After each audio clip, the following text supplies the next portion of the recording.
Welcome to What's Up with Pastor Chuck. I'm super excited we're together. By the way, some of you go, well, Pastor Chuck, you always say you're excited. Today is extra exciting.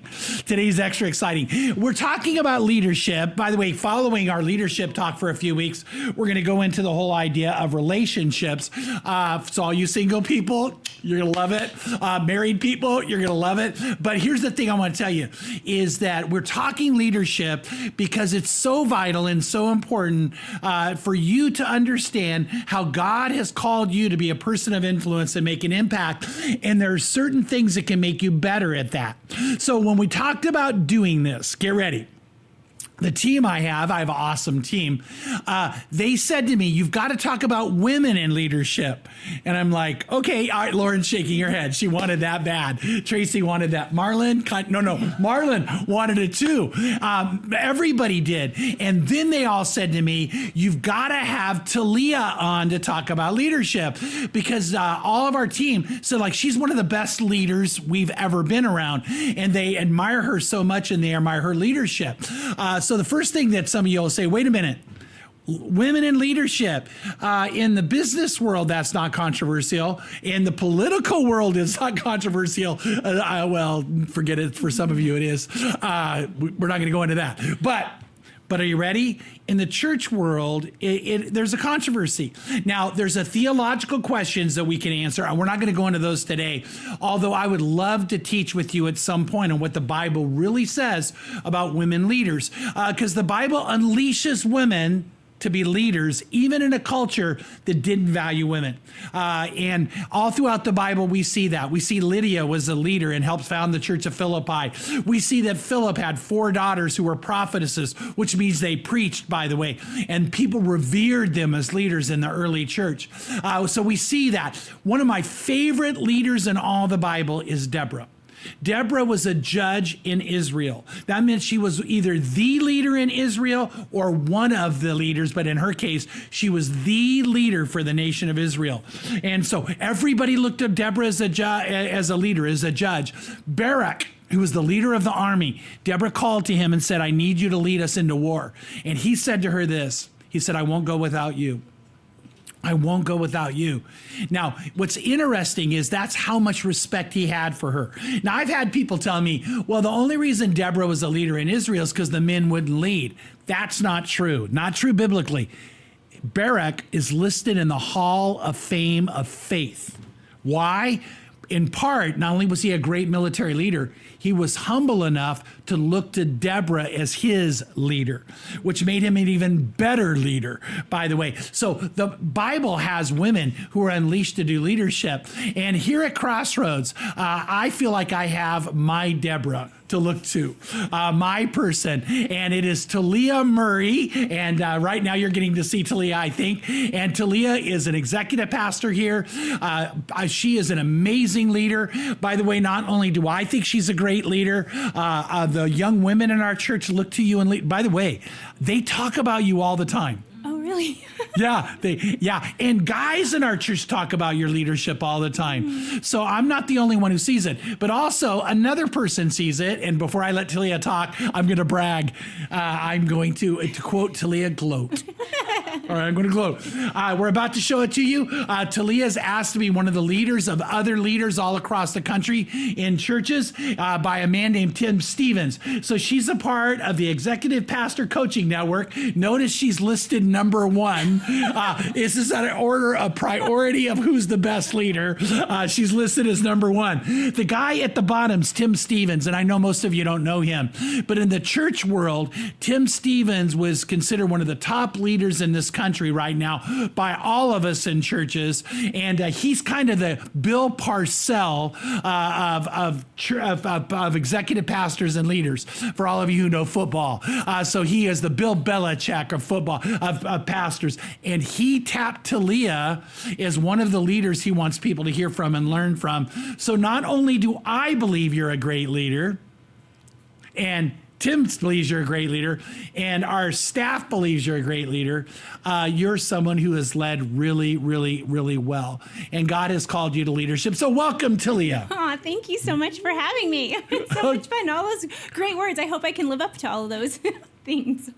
Well, yeah, you are living up to it, but what I want to do is you have gone on a very interesting journey in being called into leadership.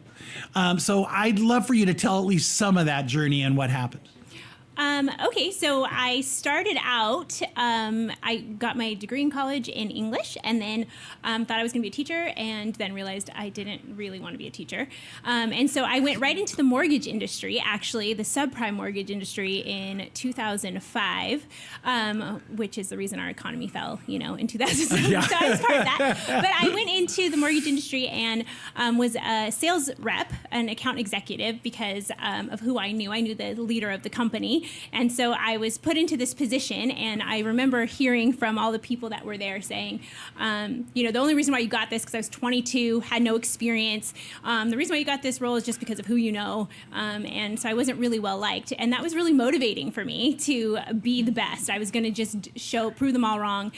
So I hated the job. I actually hated it, but I was one of the best at it in that first year and made a lot of money, actually. Yeah. But then struggled with it ethically, because I felt like it was just, I didn't feel good about what I was doing and the business side. So I actually ended up taking another role at the company. And then a few months later, you had come to me and asked me to come with you here to Crossroads, because you were coming to Crossroads. You said, hey, I need an assistant. And at that time I said, can I work part-time? And you said, sure. And that's all I knew. I didn't know anything about being an assistant. And I said, yes. And I came on staff here and was your assistant for, I think it was about 5 years. And I think that in that time, we just grew this great relationship. You were my youth pastor, so I already had a relationship with you. But I think, again, I just came into it saying, I don't know what I'm doing, but I'm going to be the best at it. And so I searched out any sort of literature, any sort of coaching on being an assistant, and I found this administrative assistants conference that I went to. And I don't know if you remember, but I remember going to this thing and learning everything. And I remember coming back and saying, okay, this is how we're going to work together. This is how it's going to be. And I think you really just appreciated me saying, okay, because I came back saying, how can I make you be the best that you can be? And so we worked that out. But then 5 years in, you called me up to be the chief of staff at the time, which is really the executive pastor over. So basically you're number 2. And that didn't go over so well with everybody here. But I think what we had built was trust, and you had seen my work ethic and that I was going to do whatever it took. So I think I always saw in you a calling from God to make a huge difference. And by the way, I'm going to try to make sure this is more about you than me, but we saw that before Talia saw it. So, which I think you'd admit is true. And then I do have to tell this. The way I got her to be my assistant is I invited her and her husband to come here, and I sold her husband. I worked her husband so that she would leave this incredible 6-figure job and come and be my assistant, which is called wisdom. And that's true, right? Mm-hmm. Yeah. It was fun. I remember that day. Yeah. We sold him and he was like, I'm in. So I was in.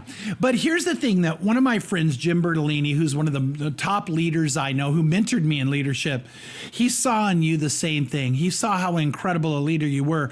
And I remember one time he said, Talia, I believe that you have risen to the natural level of leadership that God has already put in you. But do you remember the day I walked in and made you chief of staff or the head executive pastor? Do you remember that? I do remember that. I remember that you had told me, I think twice before, that this is the direction you wanted to go, and that you kept asking me and saying, I think that this is and I said, no, I've got a baby right now, and I've got a 3-year-old and a 4-year-old and a baby. I don't think I'm ready for that. Maybe when my son is 5, my littlest is 5, I'll be ready for that. So you had come in twice and said that, and I said no. And then one day you called me into your office, and I remember this. You showed me your new org chart, and you said, God woke me up in the middle of the night, and this is what he told me. And I felt like I could not argue with the God card, because you said, this is what God told me. And I was like, okay, I feel like part of my journey has been that, where people have called me. I kind of have just followed wherever God has led me. I've never really been somebody who strived for something, a position or anything like that. I feel like God just has handed me, and I just take on whatever God hands me. And I felt like that was one of those moments where God's saying, okay, this is where I want you to go now, and I know you'll never do it on your own. And so I'm going to force you into it. And I feel like that's kind of what happened. And it was part of my story now.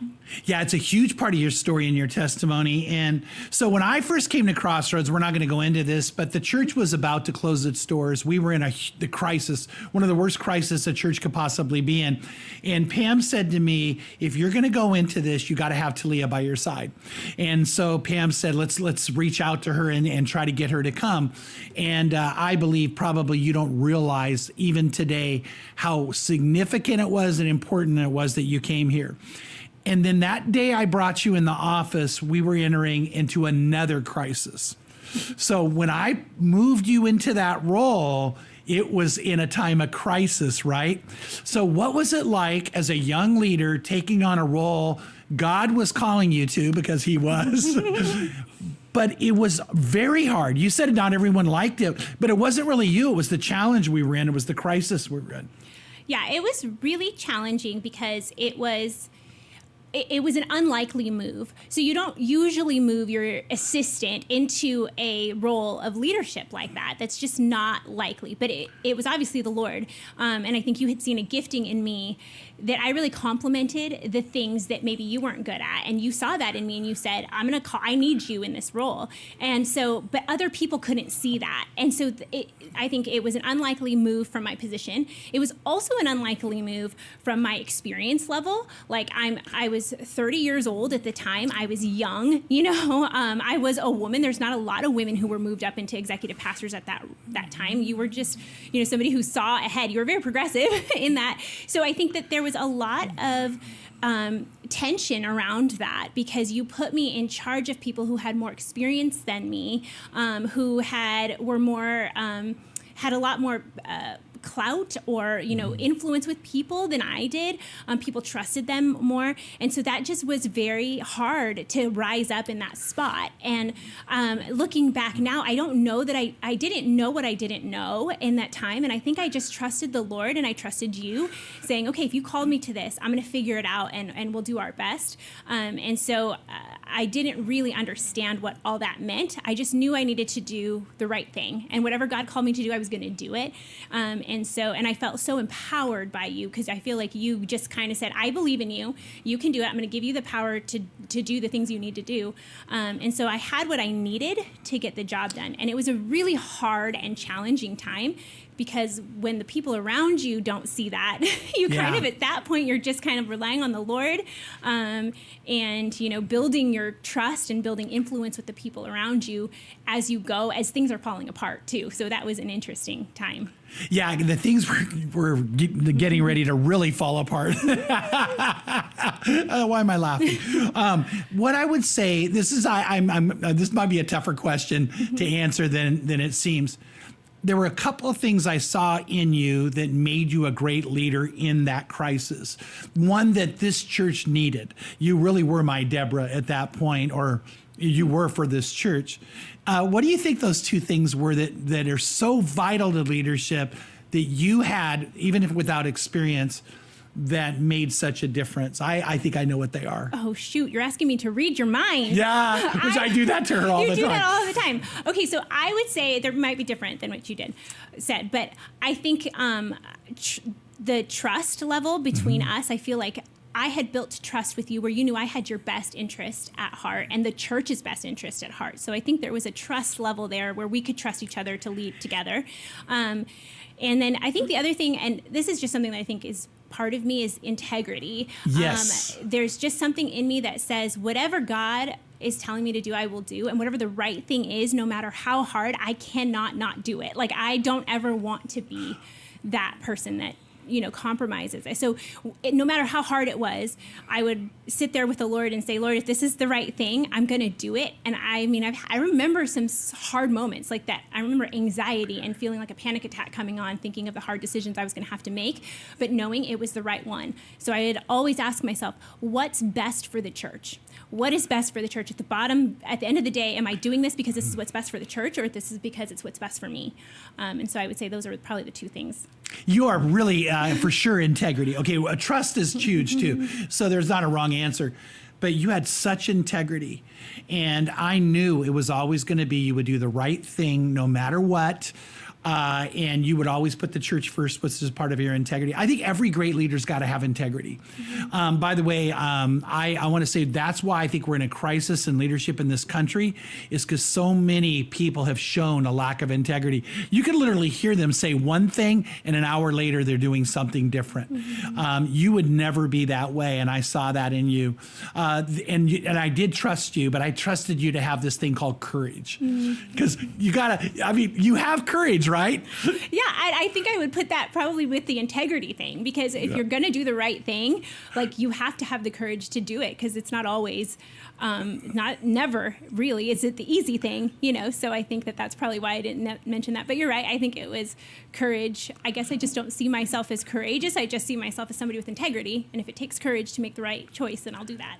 Yeah. It's sad to say there's a lot of people who know in integrity what they should do, but they cave because they don't have the courage to carry through with it. And we could not afford that back then. We had to have integrity, or else God was not going to honor, bless, and carry us through. And so that was part of what I looked at you, and I thought, I know she'll always do the right thing. And as a young leader in a crisis, you did. You really did do that.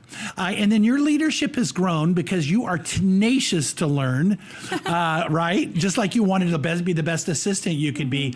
You poured yourself into being the best leader you could be. Yes, I think I have a conviction that if you are given the privilege to lead, then you have the responsibility to learn as much as you can so that you can be the best steward of your leadership. So I think that God has given me the privilege to lead pastors who are just amazing, and God has amazing work for them to do. And so how could I not learn so that I can pour out the best of me to them? So I take in so much content every week. I was realizing the other day how much content I take in, and it's ridiculous. So I listen to podcasts, so many different podcasts. I read a lot of books, and I'm reading blogs all the time on leadership.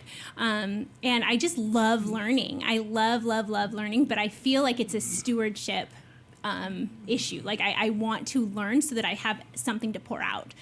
So if I'm not filled with the new things or something, how can I lead these people? And the thing is, they're getting so much better, and they're such great leaders that I have to learn at even higher levels now. So it's very intimidating almost to have these great leaders that I get the privilege to lead. Oh, yeah. And I agree. By the way, I think that our church is blessed with amazing leadership, young and old, but a lot of really gifted young leaders. One of the things I want to ask you then is all these, you just choosing on your own, what are some of the most important leadership lessons you've learned? Leadership lessons that I've learned. I think something that I would say is having a mentor or having people who are mentoring you. So I've always looked for people who are, and I look for their specific gifts, so there's something I wanted to have a mentor who is like a spiritual leader to me. And I found that, and I meet with her once a month. And I've learned so much about prayer and about how to lean into Jesus, with that.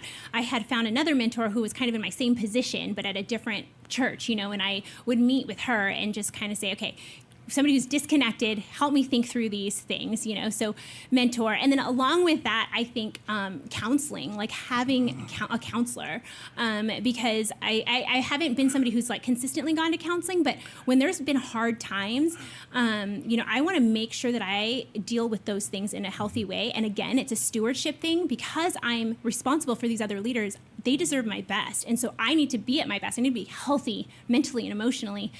So I would say counseling. And I think that this too will pass, to like remember, like, we've been through some really hard times, and I think that when you're in it, sometimes it feels like it's never going to end. And so I think having the idea that, or knowing, it's going to pass. So, like one of the things that I was listening to this week was talking about making decisions in light of your bigger story. So what's the story that you want to tell? And I want to go back and I want to be able to say, this is how I handled that situation when it was really hard. And I want to tell this story. This is how I want my story told. And I am proud to say when I went back and looked at my own story to see how have I handled those times, I'm proud to tell that story. And I'm proud to tell my kids that story of how I handled those things. So I think thinking about your leadership or decision making in light of your bigger story. What story do you want to tell? So, and then obviously relying on Jesus wholeheartedly. I think, beginning every day on my face, sometimes literally, just like saying, okay, Lord, because it's easy for ego to get in the way. Yeah. And especially now when everybody has a platform and you kind of can start veering into, I want to build a platform for myself. And so sometimes being physically on my knees, on my face in the morning helps me remember, like, I'm just a servant. I'm just God's servant and he's using me however he wants to. So I think I don't know how people lead in any capacity without Jesus, because I feel like I rely on him so much all day, throughout the day.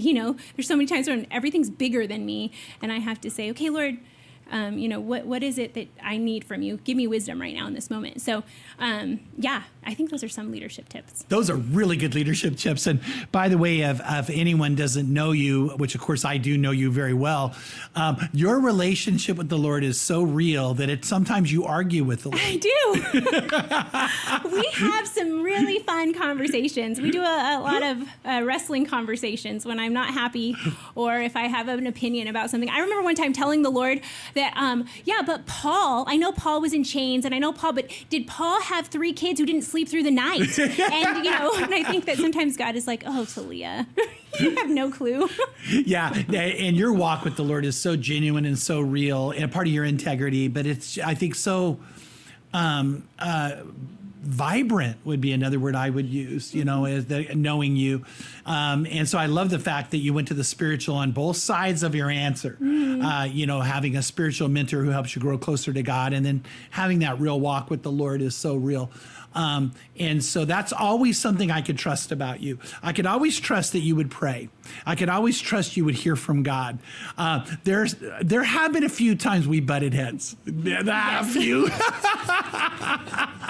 It's true. But I think that's I feel like that should give people confidence, knowing that we don't always agree, and so that's good because you don't want somebody that's just going to be a yes man, and say yes to everything. So it's that's a great leadership tool too, is that you should have people around you who can disagree with you and call you out, and so I feel like you do that with me, and there's times that we butt heads. Yeah, you're never disrespectful, by the way. I don't want to paint that, but I got to tell you guys this. I had someone one time say to me, well, you just surround yourself with yes people, and I'm like, who are they? Like, I can't name one in my leadership team who's a yes person, or on our eldership, by the way.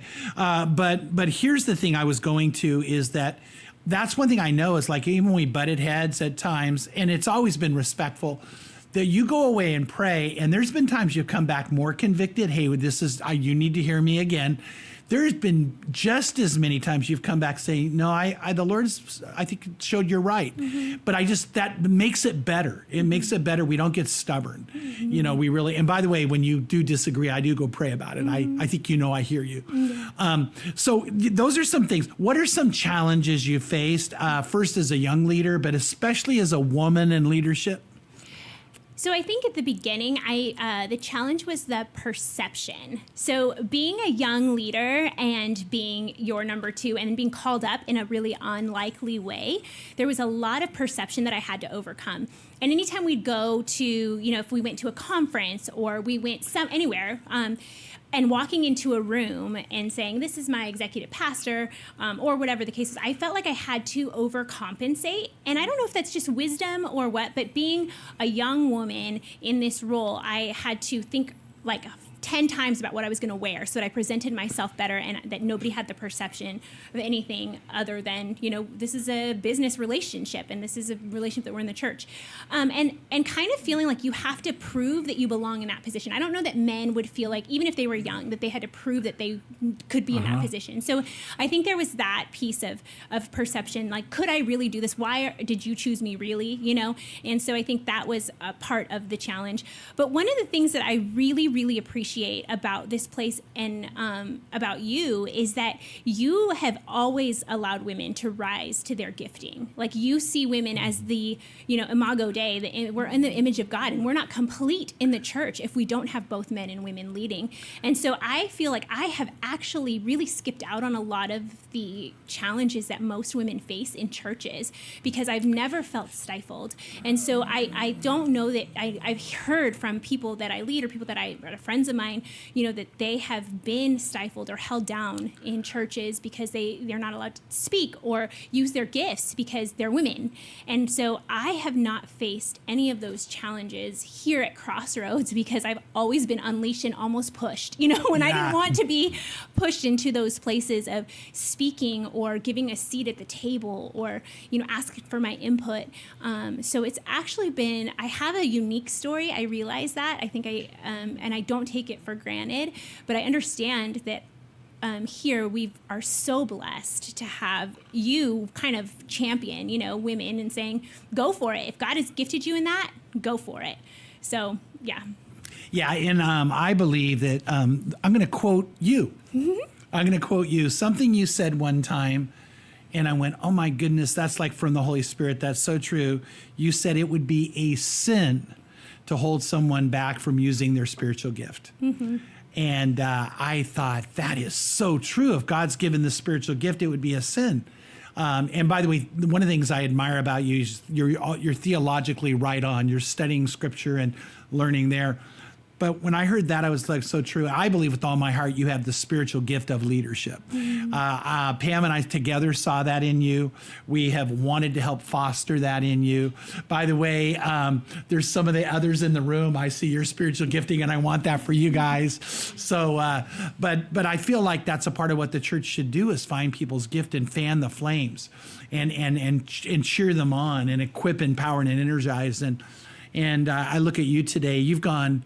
I'm not going to, I guess far beyond what I thought. Maybe that's not accurate. You've definitely risen up. Yeah, far beyond what I thought. Yeah. Far beyond what I thought I would ever be. Do you love it though? I do. I do love it. I do. And one of the things that you said to me right now is like, what are the things you've learned in leadership? So something I would say to people who are watching or young women who are watching that I don't want to forget to say is to be the best at whatever God has put in front of you. Yeah. Like rise up wherever. I think sometimes people want to jump ahead. And I think there's been times in my leadership where I've wanted to jump ahead and God said, nope, you're not ready for that. Like I'm going to keep you there until you are a good steward of what I've given you. And so I think whatever that is, I mean, like when I was at a restaurant, I was the best waitress that could be there, At Red Robin. Yes, I was the best donut seller. I sold donuts my first job. But I was, I think being the best at whatever you are doing in that role and is going to be beneficial for you because I think then people see your leadership. They see, oh man, they were a good steward. I need them on my team, or I need to call them up because they were great at that thing. So, yeah. Yeah, there's no doubt about that. And what's so interesting? The Bible's so clear about not looking down on someone's youthfulness. Mm-hmm. And by the way, I'm going to say I think that Pam and I have been pretty good at never doing that. Yeah. And as you've grown, by the way, I don't see you as that young girl. Mm-hmm. Too many times we lock people in like you're still that young girl. Mm-hmm. And not that you're not young. Mm-hmm. I want to be clear. I'm still young. You're still young. But the idea is letting you rise and letting you take on is what we want to do here for everybody. Because we don't look down on people's youthfulness. But then the responsibility goes, you have to be an example in the way you speak and the way you act. And that's what Paul says we have to do. You've done that. Mm-hmm. So that being the best makes sense. Yeah, I think just putting in, like if you can show, it's like if you're responsible with the little things, God gives you more, and he can trust you with more responsibility. So I think sometimes we, despise the day of the small thing. And so we don't want to do it because it feels, little and it feels insignificant. But I have realized, like I said, I never really strived for more. Like I've never really, wanted or aspired to do something. And yet God keeps giving me. And I think what can I see and learn from that is just being faithful in whatever spot I'm at, being so faithful. And then I think God says, okay, you can handle more, and I want people to watch you, because he's trusting you with his people. So when you're leading, and it's crazy that he gives us that kind of responsibility and also the ability to mess it up and to really, go the opposite way. So Yeah. It's interesting. Yeah. And one of the things that you are way better at than me is you have this incredible ability to coach people, to take them and see what's going on in their heart and life, to give them very practical coaching, but you release them. Like you don't micromanage. You release them to kind of go out on the battlefield or to go into the game. And I've loved watching you do that. And so to me, that's leadership. That is like one of the most important aspects of leadership. So what are some things that you do when you're coaching people that and I'm going to say you're successful. So I know in humility, you might not want to buy that. But actually, if you look at some of our people, you'd have to say you're successful. So what are some things you do to coach? So I think in coaching people, you have to really care about them, first of all, and you have to love them well. And so I think part of that is knowing who they are, what makes them tick. And so I think with every single person that I get the opportunity to lead, I want to know their story. I want to know what Enneagram number they are. I want to know everything about them because that helps me understand how to coach them, because you can't coach everybody the same way. And I'm also knowing myself really well, so I know how I would interact with that person. And so that's first thing is you've got to know your people, love them, care about them, know what makes them tick, and then also see where they want to go. Like, I want to know, where's your end game? Where do you want to go? What do you want to do? And then how do I give you opportunities and grow you into that, or give you, wisdom or whatever to get to that place. So I think that that's knowing people and knowing what their gifts are, and knowing how to interact, knowing where they want to go, so that you just help them go that way. I think also part of my gifting and part of my coaching is giving honest feedback. So I think anybody who works with me will say they've gotten honest feedback. I don't hold back. I try to be as kind as possible, because they know, and again, that's building the trust. They know I love them, and that's why I'm telling them the hard feedback. So, and they know I'm just, I'm committed to getting them where they said they want to go and to making them better. And so I think being able to give honest feedback is important as a coach, because you want somebody who's going to help you get better. And if I just tell you you're doing a good job all the time, then you're never going to get better, So I think that's part of coaching too, is that honest feedback. And then just giving people exposure to resources that are out there. Like, that's why I take in a lot of resources, so that I can help people say, hey, you should read this. This is going to be good. Or I saw this conference that's there. You might want to tune into that. Because I'm constantly looking for resources for them so that they can grow in their leadership. So I would say those are some things about coaching that I do. And I love it. I love it, love it, love it. Because, by the way, for anybody who doesn't know, what happens when anybody does something here, I just tell them they're the greatest thing that ever happened and walk away and cheer for them. But that doesn't ever help them get better. And we have right now some very gifted, they're right now very, very gifted speakers who are doing great. And I have really put in your hands, you're helping them grow. I help, but that's your main job in my mind, to help them grow. And so I kind of cheer on and maybe give a pointer here and there. But so when you watch some of our speakers, I want you to know behind the scenes, Talia has been pouring into them. And we've got some good ones coming. That's what I think. We're not done. We're going to have amazing, amazing Bible teachers coming, both men and women, by the way, rising up. But I don't think we would get to where we're going to get without you. I just want you to know that. Oh, thank you. Yeah, I really enjoyed, I kind of stumbled upon communicating and, being able to coach communicators, which is really fun. And the best thing is watching them, the people that I've coached, coaching other people now. Yeah. And walking them through. And it's so oh my gosh, it's just so amazing to watch that continue and to see how God can use me to do that kind of stuff. So I love that. Yeah, and I'm going to tell you something too. Talia asked that I don't gloat over her too much, but I'm going to bet money that some of the best sermons you've ever heard me preach, Tracy's shaking her head, Talia coached me.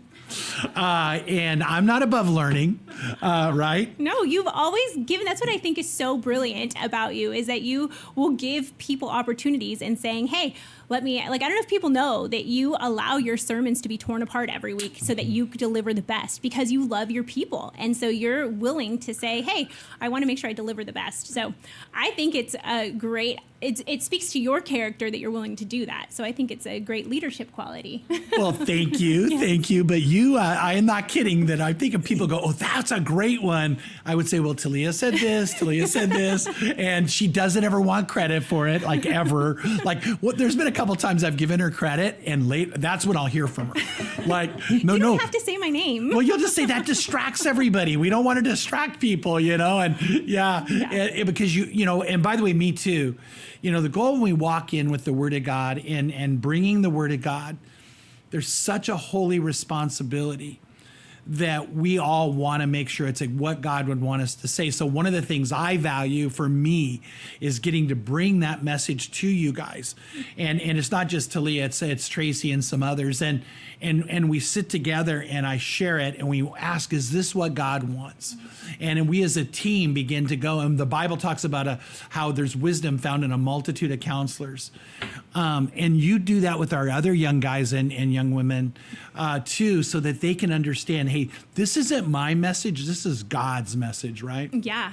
I feel like they do a great job. It's great now because that's anybody who comes into our church or our system, we'll see that that's how we do it. They bring it's not their message, it's, our message, because we want to make sure that people get what God wants them to hear. And so that it's the most palatable. It's the most, it's easiest to digest it where they understand it. So I feel like all of the people who are here that go through that process love it. The first time they go into it, it's hard because they're like, it's my baby and you're going to tell me it's ugly, But then after a while, they're like, we feel so confident because we go out there and we know that it's good, Oh, yeah. I probably shouldn't go there, but I have had moments where, and I don't think this has been me in any kind of recent years. Matter of fact, I'll just tell you, when I was first going into speaking, I spoke to a group of junior hires and it was horrible. And so I asked some of the junior high girls, I said, tell me what you thought. And quite a few of them were like, oh, we loved it. And I thought, you were so bored. This one girl, Tim Coop's daughter, Tinley, looked at me and said, my dad would be so embarrassed if he knew you spoke that way. And I said, then I want you in my corner. You tell me. And you know why? If I'm going to reach junior hires, I had to hear from junior hires, right? Mm-hmm. But I've had pastors speak, and then they come over and go, what'd you think? And I know in their eyes they're thinking, tell me it was great. And it wasn't. Sometimes it wasn't. So, but it doesn't do them any good if they think it was. Mm-hmm. So, by the way, that's probably near here or there. What do you think God might have for you in the next 2 or 3 years as a leader? I don't know what God has for me. Like I said, I don't feel like I've ever strived for anything. Okay. So I think that God has given me opportunities, and what I've learned is to just step into them. So whatever he puts in front of me, I say, okay, Lord, is this an opportunity you want me to step into? So I just think it's so amazing that I got the opportunity to be in this executive pastors coaching network and being able to work alongside these awesome executive pastors, which is totally something that, these pastors have more experience than I do, and their church is larger than ours, but God chose me to do this. And so I'm just saying, okay, Lord, what do you want me to learn here? And what do you have for me? So I love God's church so much. I love his church. I just think the church is the most beautiful thing. So I couldn't imagine being anywhere but the church, so I just want to help move the mission forward in any way possible. So whatever God has for me in that, I feel like it will be in the church forever, so, and just helping the church get better and helping us reach more people. So I don't have any, I don't really ever look and say, oh, this is where I'm going to be in 5 years or whatever. I just feel like, Lord, I'll just step into whatever you put in front of me. Just trust in the Lord with all your heart, lean not on your understanding, in all your ways trust in him, and then he'll lead your steps. He'll guide your steps, and he's doing that with you and for you. It was a couple years ago, 4 or 5 years ago, we heard Condoleezza Rice speak, and a lot of people looked at me and said, that just reminds me of Talia and the way she was, especially as a leader, but also a leader with President Bush. And I thought, oh, you know what? I see that. I see that in you. And then I remember not too long later, I told you, I said, I think one day you're going to speak for Willow Creek, which you kind of are. When we look at Tim Stevens, that's kind of, and I went, well, maybe that's the fulfillment, but I'm in at the leadership conference because my dream for you is that your leadership keeps rising. But the only way anybody really rises in the kingdom of God is by getting on our knees and just saying, Lord, whatever you want. And that's what you're saying. Mm-hmm. Yeah, I feel like I'm open to whatever God would have for me. And I think it's so amazing every time he lets me have influence in his church in any way. So I want to do that, however he would have me do that. All right. So one of the things that you would know about Talia is even coming to here today, she didn't want to say anything unless in the end it could be helpful, right? Right. Right. Tracy, was this helpful? All right. Lauren? Very helpful. Very helpful. Marlon? Yes. Yes. Okay. The goal you had, I'm serious. These guys are honest. Yeah. Yeah. And it I'm was sure they would not say no to your face right now. Yeah, not to me. Yeah. Well, these two would. Marlon, you might too. But here's the thing I want to say is I think it was very helpful. Okay. And I think that we need to always say to all leaders, hey, be learners and grow. Always be hungry to get better. And make sure you're spiritual in what you do and leaning on Jesus. You brought that out. And then I want to say, I don't want to make this sound condescending to all the young women out there or women, period. Don't let anything stop you from rising to be who God wants you to be. There are going to be challenges. There are going to be haters. There are going to be people who try to stop you. And you know what you got to do is always listen to God. And so Talia, in a time of crisis, entered a high level of leadership and listened to God. And it was painful and brutal. And on the other side, it was worth it. It was worth every second. And there were times I thought, why did I put her in this position? But I really believe God spoke to me that night and did. And you know what? A lot of you out there, I'm going to try to always interact with you to call you to levels of leadership or to call you to places of influence. You're never going to go there without somebody attacking you. It's never going to happen without somebody coming against you because I want you to know you can't go to try to make a difference in a dark world and shine light and not expect a reaction. That's my admonition to all of you. So we're going to talk more about leadership for the next couple of weeks and how you can be a better leader. You can make a difference because God loves you. But we're in a war. We're in a war, and we're not on a cruise ship looking for comfort. We're on a battleship looking for victory. And may you and I join together in serving Jesus to do that. Hey, God bless you, and we'll see you soon.